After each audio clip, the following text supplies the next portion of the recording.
Eyang Kakung dan Eyang Putri yang terkasih, berkah dalam. Bagaimana kabarnya? Sehat? Semangat? Perkenalkan, saya Romo Emmanuel Graha Santa PR atau biasa disebut Romo Graha, Vikaris Parokial atau Pastor Pembantu di Paroki Karangpanas. Pada kesempatan kali ini, saya mengaturkan salam sungkem kepada Eyang Kakung dan juga Eyang Putri. Dan saya juga ingin mengajak Eyang Kakung serta Eyang Putri untuk menimba kekuatan dari Sabda Tuhan. Pada tanggal 15 Maret ini, kita merenungkan Sabda Tuhan yang diambil dari Injil Yohanes bab 4 ayat 5 sampai dengan 26. Saya akan membacakan untuk Eyang Kakung dan Eyang Putri. Maka sampailah Yesus ke sebuah kota di Samaria yang bernama Sikar, dekat tanah yang diberikan Yakub dahulu kepada anaknya Yusuf.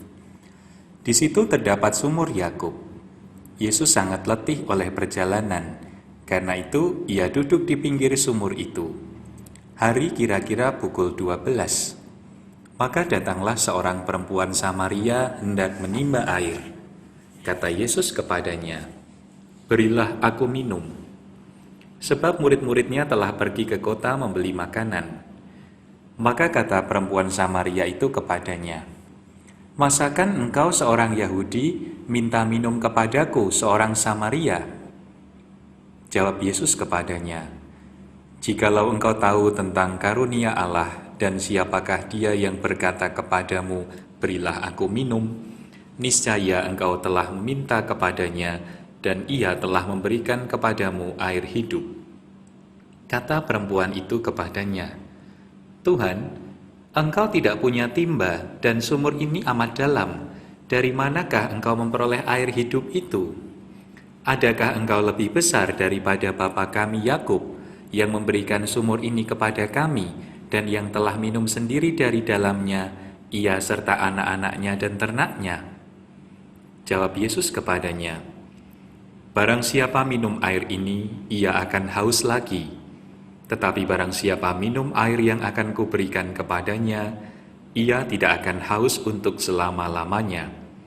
Sebaliknya, air yang akan kuberikan kepadanya akan menjadi mata air di dalam dirinya, yang terus-menerus memancar sampai kepada hidup yang kekal."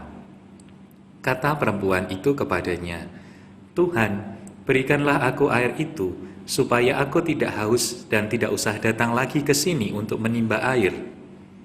Kata Yesus kepadanya, "Pergilah, panggillah suamimu dan datang ke sini." Kata perempuan itu, "Aku tidak mempunyai suami." Kata Yesus kepadanya, "Tepat katamu bahwa engkau tidak mempunyai suami, sebab engkau sudah mempunyai 5 suami, dan yang ada sekarang padamu bukanlah suamimu. Dalam hal ini engkau berkata benar." Kata perempuan itu kepadanya, "Tuhan, nyata sekarang padaku bahwa engkau seorang nabi. Nenek moyang kami menyembah di atas gunung ini, tetapi kamu katakan bahwa Yerusalemlah tempat orang menyembah." Kata Yesus kepadanya, "Percayalah kepadaku, hai perempuan, saatnya akan tiba bahwa kamu akan menyembah Bapa bukan di gunung ini dan bukan juga di Yerusalem. Kamu menyembah apa yang tidak kamu kenal, kami menyembah apa yang kami kenal, sebab keselamatan datang dari bangsa Yahudi. Tetapi saatnya akan datang dan sudah tiba sekarang, bahwa penyembah-penyembah benar akan menyembah Bapa dalam roh dan kebenaran, sebab Bapa menghendaki penyembah-penyembah demikian. Allah itu roh, dan barang siapa menyembah Dia harus menyembahnya dalam roh dan kebenaran." Jawab perempuan itu kepadanya, "Aku tahu bahwa Mesias akan datang, yang disebut juga Kristus. Apabila datang, ia akan memberitakan segala sesuatu kepada kami." Kata Yesus kepadanya, "Akulah Dia yang sedang berkata-kata dengan engkau." Eyang Kakung dan Eyang Putri yang terkasih, kita baru saja mendengarkan kisah Yesus dan perempuan Samaria. Kisah ini menarik untuk kita renungkan. Dari kisah ini kita belajar bahwa kita memiliki kerinduan untuk selalu dekat dengan Tuhan, sama seperti yang dialami oleh wanita Samaria. Dia berjumpa dengan Yesus yang adalah sang sumber air hidup. Wanita Samaria ini pergi menimba air di sumur Yakub, dan dia berjumpa dengan Yesus. Dia tidak hanya mendapatkan air untuk minum, untuk makan, untuk mencuci, untuk memenuhi kebutuhannya sehari-hari, tetapi dia juga menerima air hidup. Dia mengalami kelimpahan kasih.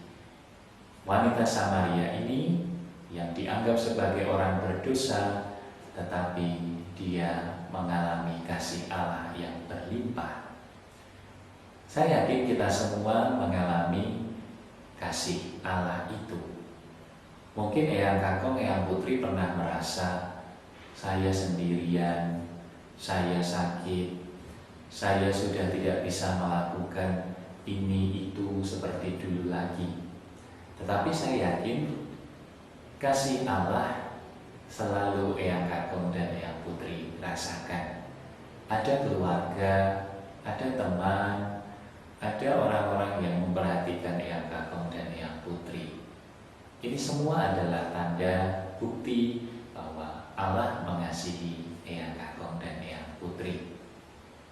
Dan bagaimana caranya supaya kita bisa selalu mengalami kasih Allah itu? Kita belajar dari perempuan Samaria. Dia membuka dirinya pada Tuhan. Dia jujur di hadapan Tuhan. Ketika Yesus memintanya untuk datang kembali bersama suaminya, wanita ini mengakui bahwa ia hidup bersama dengan orang yang bukan suaminya. Dia sadar bahwa dia adalah orang berdosa, tetapi dia percaya bahwa Allah mengasihi. Maka kita semua pun diajak, meskipun kita penuh kelemahan, keterbatasan, kita diajak untuk tidak menjadi kecil hati. Tuhan mengasihi kita. Tuhan rindu untuk selalu dekat dengan kita.